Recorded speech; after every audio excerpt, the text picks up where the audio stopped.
হিচাপে কটাইতকৈ কলম চোকা শিক্ষক এখন ৰাজহুৱা স্বাৰ্থজড়িত বিধেয়ক উত্থাপন কৰিব বিচাৰিছো।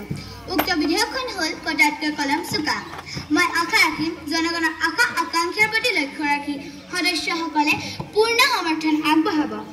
অধ্যক্ষ মহোদয়, বন্ধুত্বৰ শিকলি খুলিও হ'ব পাৰে মুক্ত, এশাৰী কলমৰ আখৰে পৃথিৱী কঁপাব পাৰে, স্বাক্ষৰবিহীন দস্তাবেজৰ নাই কোনো মূল্য। মাননীয় অধ্যক্ষ মহোদয়, কটাৰীয়ে খুব প্ৰতিশোধ আৰু সংঘাতৰ সৃষ্টি কৰিব পাৰে। সেয়ে শাস্ত্ৰত লিখা আছে, হাতত অস্ত্ৰ লৈ থকা মানুহক বিশ্বাস নকৰিবা। আনহাতে কলমে দুই পক্ষৰ মাজত চলা বিবাদৰ ন্যায় অন্যায় বিচাৰ কৰিবৰ বাবে চৰকাৰী কোৰ্ট কাছাৰীবিলাকত কলমৰ ব্যৱহাৰ লৈ চৰম শাস্তি অথবা মৃত্যুদণ্ডে দণ্ডিত কৰিব পাৰে। এজনো কটাৰীৰ দ্বাৰা সম্ভৱনে? মাননীয় অধ্যক্ষ মহোদয়, কলমে সামাজিক ৰাজনৈতিক আৰু মানৱ অধিকাৰ পোষকতা কৰা মাধ্যম বা আহিলা হিচাপেও কাম কৰিব পাৰে। এনেধৰণৰ লেখাৰে জনপ্ৰিয় হোৱা কবিগুৰু ৰবীন্দ্ৰনাথ ঠাকুৰ আৰু ৰীতা চৌধুৰীৰ দৰে সাহিত্যিকক কলমে চিনাকি কৰি দিয়া নাছিল জানো? গতিকে কটাৰীৰ স্থায়ী সমস্যা সমাধান আৰু মানৱ অধিকাৰ পোষকতা কৰা মাধ্যম বা আহিলা হিচাপে কেতিয়াও কাম কৰিব নোৱাৰে। মাননীয় অধ্যক্ষ মহোদয়, বিৰোধী পক্ষৰ সদস্যসকলে ক'ব পাৰে যে কটাৰী বা অস্ত্ৰৰে চকী, মেজ, দৰ্জা, খিৰিকী আদি প্ৰস্তুত কৰিব পাৰে। কিন্তু অধ্যক্ষ মহোদয়, সম্পত্তি হৈছে প্ৰযুক্তিৰ যুগ। প্ৰযুক্তিৰ উন্নতিৰ লগে লগে বিভিন্ন ধৰণৰ কাৰিকৰী কৌশলৰ উদ্ভাৱন হৈছে আৰু নিত্য প্ৰয়োজনীয় সামগ্ৰীসমূহ প্ৰস্তুত কৰি উলিয়াইছে। এতিয়া কটাৰীয়ে এই সামগ্ৰীসমূহ প্ৰস্তুত কৰা দিন গ'ল, ই অতীত হ'ল। মাননীয় অধ্যক্ষ মহোদয়, কলম হৈছে যুগ যুগান্তৰ ইতিহাসৰ শিখা। কলমৰ লেখাৰে বিশ্বৰ সৰ্বোচ্চ সন্মান নবেল বঁটা লাভ কৰিবলৈ সক্ষম হোৱা ভাৰতবৰ্ষৰ অমৰ্ত্য সেন আৰু কল্যাণ সত্যাৰ্থী আদিৰ নাম আমি জানিবলৈ পাওঁ। মাননীয় অধ্যক্ষ মহোদয়, মই বিৰোধী পক্ষৰ সদস্যসকলক সুধিব বিচাৰিছো, কটাৰীক লৈ কোনোবাই বিশ্বৰ সৰ্বোচ্চ সন্মান নবেল বঁটা লাভ কৰিছে নেকি? যদি কৰিছে, তেওঁলোকে সেই ব্যক্তিজনৰ নাম ক'ব পাৰিবনে? গতিকে আওপৰি কথাত যুক্তি ৰখাৰ লাভ নাই। মাননীয় অধ্যক্ষ মহোদয়, আজিৰ তৰ্ক প্ৰতিযোগিতাৰ পৰিচালনা কৰি মূল্যায়ন কৰিবলৈ আপোনাৰ হাতত এডাল কলম দেখা পাইছো। আপোনাক বিচাৰক হিচাপে হাতত কটাৰী তুলি দিয়া নাই নহয়, নতুবা আপুনি কটাৰী ব্যৱহাৰ কৰা নাই নহয়। গতিকে বৰষুণৰ বতৰ বা বতৰৰ পৰিঘটনা চাবলৈ গুগলে চাৰ্চ কৰি নাই, ভেকুলী বিয়া পাতি বৰষুণৰ উমাই নলয়।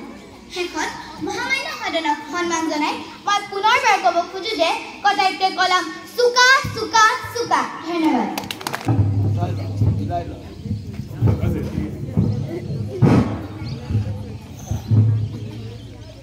নমস্কাৰ, মাননীয় অধ্যক্ষ মহোদয় আৰু আজি পবিত্ৰ সদন।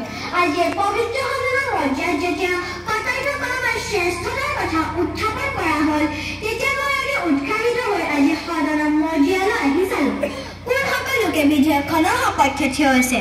মই দেখিলো যে তেওঁলোকৰ প্ৰত্যেকেই বহি আছে কটাৰী বা দাৰে নিৰ্মিত একোখন বেঞ্চত। তেওঁলোকৰ প্ৰত্যেকেই নিজৰ দৈনন্দিন জীৱনত ব্যৱহাৰ কৰিছে কটাৰী বা অন্য অস্ত্ৰৰ সহায়েৰে নিৰ্মাণ কৰা বিভিন্ন ধৰণৰ সামগ্ৰী।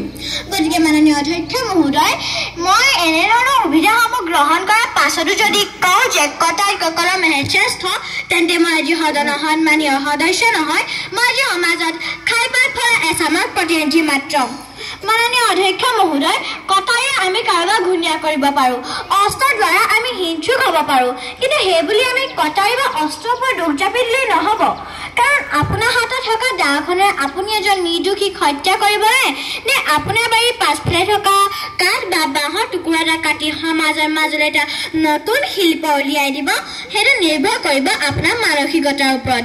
গতিকে তাৰ বাবে জগৰীয়া কেতিয়াও আপোনাৰ হাতত থকা দাখন হ'ব নোৱাৰে।